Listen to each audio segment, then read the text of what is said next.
अच्छा जी फोन जेडे ने ना सड़ जाने हो रहे किन्ने कटते ने इन्हां तो चुल्हे च पा के तीली ला देनी चाहिए ये तो फूके जान ते किते जान छोड़ क्योंकि आंदे ना बड़ा अच्छा इसका फायदा तो है कि हर बीमार का पता लिया जा सकता है हर एमरजेंसी च पढ़िया जाता टाइम नाल किते देर सवेर हो दसिया जाता सारा कुछ एंबूलेंस सदियां जांदियां ने रिश्तेदारां दे विआहां दे खेचला नहीं होंदियां आउण जाण दियां उत्थे अटेंड करो ते आ जाओ फोन नाल सारे काम लेकिन इन्हां फूकण जोगियां ने जिन्ना क जलील कीता ना जिहड़े घर च असल फसाद ते तमाशे वो भी फोन दी जड़ा हुण पहले जमाने च मियां बीवी दी लड़ाई हुंदी सी ना ते बुढ़ी ने लड़ना बंदे ने लड़ना ते बंदे ने उत्थे गुस्से तोड़ जाना काम ते अपनी खेती बाड़ी ते नौकरी ते जिथे भी ते शाम नूं आउणा ते बुढ़ी ने सारा दिन रुस्से रहना लेकिन थोड़ा जिहा चलो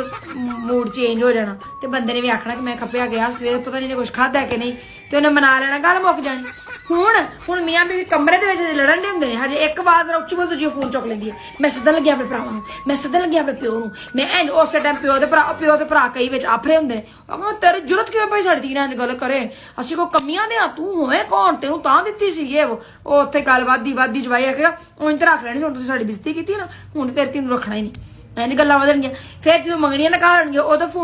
ओदो फोन आने वो बेड़े करके मुझे तो ये आदत है आपको नहीं ये चेंज करनी पड़ेगी मैं तो अपने माँ बाप के घर में ऐसे करती हूँ तो आपको ये होना पड़ेगा वो पहले ही अपना स्टाइल मार विखाती है वो आंदा चल जा बीबी तू अपना स्टाइल अपने घर ही रख